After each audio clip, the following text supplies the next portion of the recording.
आएगा वंदा Pakistani family reaction. तो कैसे हैं आप सब, मेरा नाम मेरा मुजाहिद नाम है। यार मोदी जी ने बोइंग की भारत में फैक्ट्री का उद्घाटन करके पाकिस्तानियों के कलेजे में लगा दिया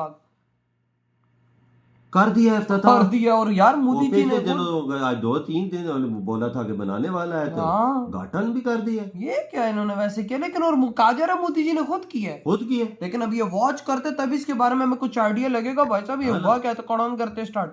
ये अमेरिका के बाहर हाँ बोइंग कंपनी की सबसे बड़ी फैसिलिटी होगी। अबे भाई हो गया ये अमेरिका के आज भारत के अंदर भारत के जो वजीर आजम है नरेंद्र मोदी, वो बेंगलुरु के अंदर एक बोइंग फैसिलिटी का इफ्तिताह कर रहे हैं। कहा जाता है कि ये सबसे बड़ी लार्जेस्ट बोइंग फैसिलिटी है। तो मेरी दरखास्त है कि 1947 में हम आजाद हुए, 1947 में इंडिया आजाद हुआ। अरे वो ₹4.5 का यूनिट कैसे दे रहा है 400 यूनिट तक, और यहाँ 60-70 रुपए का क्यों है। 43 एकड़ के अंदर ये फैसिलिटी बनी है, जिसके ऊपर 1600 करोड़ लगे, और यहाँ 60-70 रुपए का क्यों है। अच्छा वायदे खोलें। अच्छा बात सुने, उधर मोदी का कामा है, मोदी के आपके उधर के वजीर आजम की कौन कौन से मुल्क में प्रॉपर्टी है। हम जो है बाकी दुनिया को हम लोन देना शुरू कर देंगे। इमरान खान के मिनिस्टर्स तो इतनी लंबी लंबी फेंकते थे। जैसे दानिश्वरों पे और स्कॉलर्स पे लानत। अमेरिका के पास सबसे बड़ी उधर की जो अशराफिया एलीट क्लास जो बड़े बड़े मेजर ओहदों पे हैं, उनका कितने मुल्कों में प्रॉपर्टी है। उधर के रिटायर अफसर कैसे जिंदगी गुजारते हैं, कभी सुना है आपने, कभी देखा है। मैंने इत्तेफाक से देखा। अमेरिकन जो कंपनीज हैं, they are investing. It takes only a few decades for a nation, वरना नाउ एंड नेवर है। 5.73 ट्रिलियन ये बन गया आपका।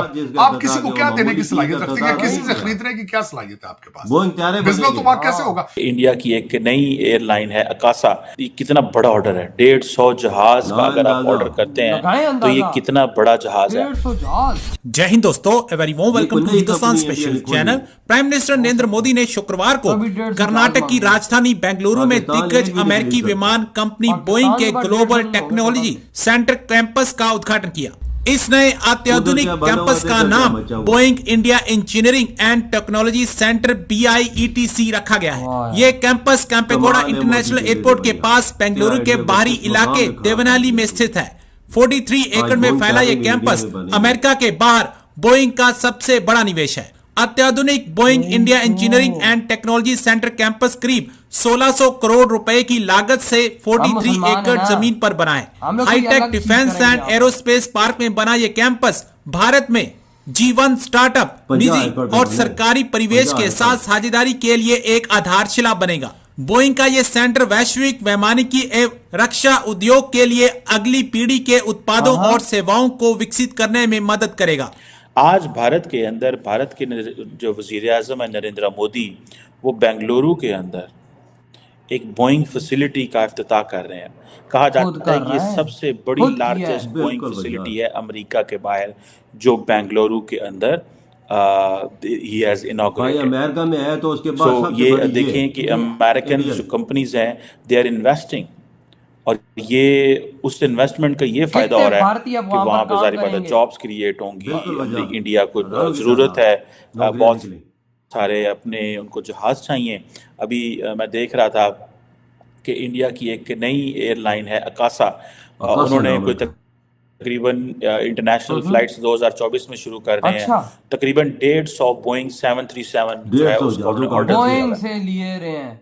ठीक है जी। अब आप इमेजिन कर सकते हैं कि ये जो अकासा का जो ऑर्डर है बोइंग, और ये जैसे वो कहते हैं ना कि ये कितना बड़ा ऑर्डर है, 150 जहाज का अगर आप ऑर्डर करते हैं तो ये कितना बड़ा जहाज है।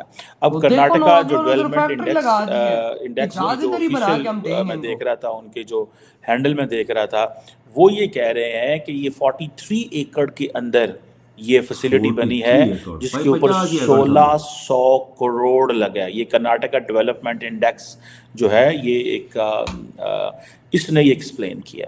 अब मजे की बात ये है कि नरेंद्र मोदी ने इसका इफ्तिताह कर दिया। अमेरिका के बाहर सबसे बड़ी ये बोइंग की फैसिलिटी है, ठीक है जी। और दूसरी और इसमें अहम बात जो है वो ये है कि ये जो है ये जो इसका जो प्रोजेक्ट का जो ऑफिशियल नाम है वो Boeing India engineering and technology centre, ठीक है जी।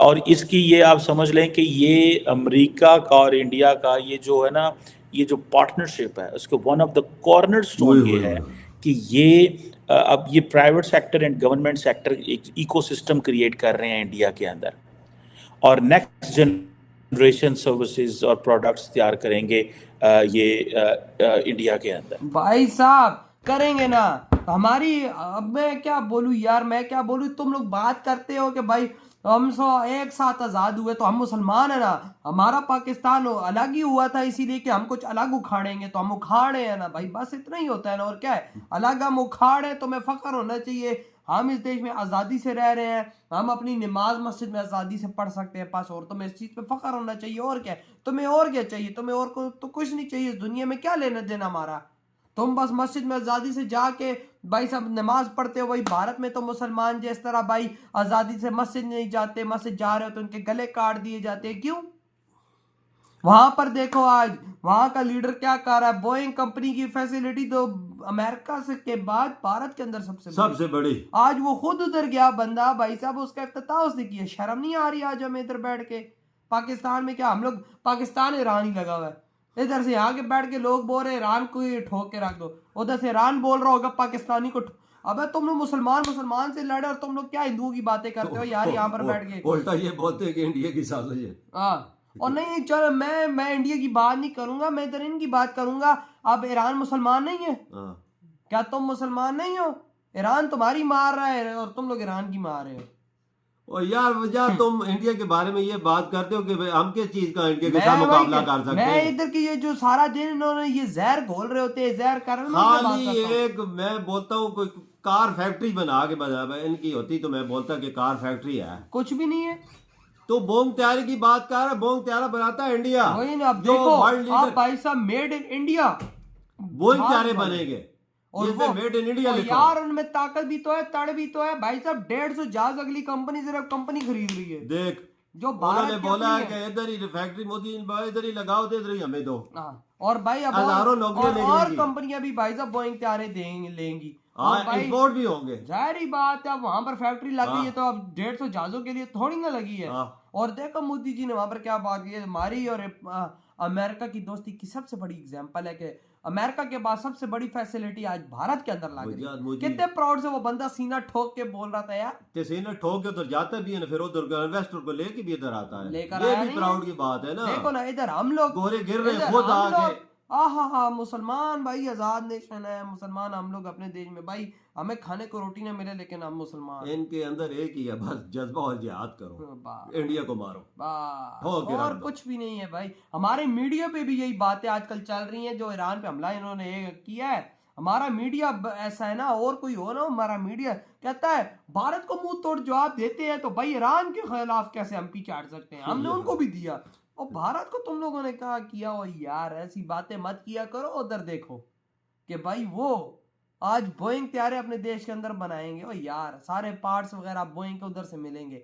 ये होती है पावर पैसे की, पैसे की पावर अगले को तुम्हारे देश में याद इन्वेस्टर खुद खींचा इंडिया के कदमों में गिरते ही। तो यार आपकी क्या थॉट इधर वीडियो खत्म करते तो